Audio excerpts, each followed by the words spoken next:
무릇 표면적 유대인이 유대인이 아니요 표면적 육신의 할례가 할례가 아니니라. 오직 이면적 유대인이 유대인이며 할례는 마음에 할지니 영에 있고 율법 조문에 있지 아니한 것이라. 그 칭찬이 사람에게서가 아니요 다만 하나님에게서니라. 바울은 유대인을 두 가지 유형으로 나누었습니다. 율법과 할례에 집착하는 표면적 유대인과 예수를 메시아로 받아들이는 이면적 유대인입니다. 유대인이란 말은 유다인에서 비롯되었습니다.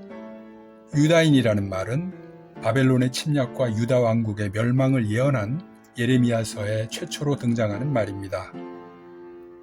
유대인이라는 말에는 이스라엘 민족만의 특유한 민족의식이 담겨 있습니다. 유다지파 다윗의 후손 중에서 메시아가 나와 유다를 구원할 것이며 새 이스라엘을 통치하리라는 하나님의 약속 혹은 예언을 일깨우므로 유다지파를 중심으로 하나가 되어 하나님의 공의를 실현하며 이방 세력에 억압당하지 않고 이방 나라를 의롭게 이끌려는 이스라엘 민족만의 결단과 포부가 담겨 있습니다. 바울이 말하는 이면적 유대인은 하나님의 언약을 끝까지 믿음으로 결국 예수를 그리스도로 받아들이게 된 진정한 하나님의 백성들입니다. 바울이 이렇게 명명한 것은 구약과 신약의 연속성을 강조하려는 의도라고 볼 수 있습니다. 예레미야 23장 6절에서 그의 날에 유다는 구원을 받겠고 이스라엘은 평안히 살 것이며 라고 했는데, 여기서 그의 날은 이스라엘 민족이 바벨론 포로에서 해방되어 조국의 품에 안기는 날로서 그리스도의 통치가 임하는 날을 의미하고 유다나 이스라엘은 그리스도의 백성을 의미합니다. 구약에서 이스라엘에 대한 바벨론의 억압적 통치는 신약에서 죄의 권세를 상징하고 그 통치에서 해방되었다는 것은 그리스도로 인한 영적 구원을 상징하는 것으로 볼 수 있습니다. 그런데 유대인이라는 이 명칭은 그리스도가 오신 후 그리스도에게 적대감을 지닌 위선적인 집단의 의미로 사용되기 시작했습니다. 이들은 메시아를 통해 지상 왕국을 꿈꾸며 특권의식에 빠져있는 자들로 하나님의 언약을 아전인수식으로 해석하고 오직 율법과 전통을 중시함으로 결국 예수를 그리스도로 인정하지 않는 사람들입니다. 바울은 이런 사람들을 표면적 유대인이라고 말하고 있습니다. 그들은 율법에 숙달되어 하나님의 뜻을 알고 분별함으로 모든 지식과 진리의 근본을 터득했기 때문에 자기들이야말로 세상의 어둠을 밝히는 빛이라는 자부심을 지니고 있지만 율법과 하나님을 자랑하는 것만큼 율법을 범하고 하나님을 모욕했습니다.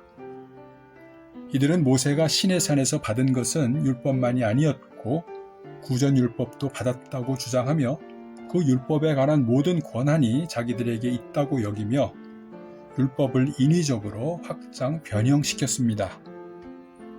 그 결과 수많은 율법의 원칙을 적용하고 정죄하면서도 율법의 속뜻을 깨닫지 못하고 하나님의 뜻과 언약에 대해 무뎌졌던 것 같습니다.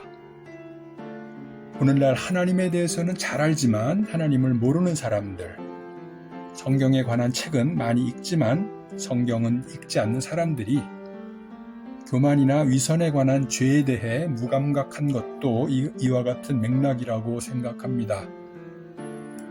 할례 또한 표면적 유대인이 하나님께 범죄하는 수단으로 쓰였습니다. 할례는 하나님께 순종하고 거룩하게 산다면 영원한 하나님 나라의 백성이 되리라는 약속의 표시입니다. 코피를 제거함으로 죄를 제거한다는 의미와 함께 하나님과의 언약을 어기면 죽게 된다는 할례의 본질적 의미는 신약시대의 세례의 의미로 계승되었습니다. 그런데 그들은 육체에 행하는 할례, 사람에게 보이는 할례에 집착했습니다. 마음에 행하는 하나님께 보이기 위한 참 할례의 의미를 무시했습니다. 하나님을 자랑하고 거룩한 백성임을 자랑했지만 결국 교만한 죄로 외식하는 죄로 하나님을 욕되게 한 것입니다. 하나님이 이스라엘 민족에게 율법과 할례를 주셨지만 이는 선택한 사람을 성숙한 자로 이끌려는 통과 의례 같은 것이었습니다. 하나님을 사랑하고 이웃을 섬기고 사랑하며 낮은 자로 살라고 주셨지만 표면적 유대인들은 높아지고 하나님의 뜻과 이웃을 무시하며 결국 율법과 할례의 관문을 통과하지 못했습니다. 율법주의와 육신적 할례는 이스라엘 전체를 무너뜨렸습니다. 그런데 하나님은 그 중에 소수의 유대인이 남으리란 걸 아셨습니다. 그들이 율법과 할례의 내면적 의미를 알고 그리스도의 백성이 되리란 걸 하나님은 아셨습니다. 이 소수의 유대인이야말로 진정한 하나님의 언약 백성이었고 진정한 유대인이었기 때문입니다. 바울은 이들을 이면적 유대인이라고 말하고 있는 것입니다.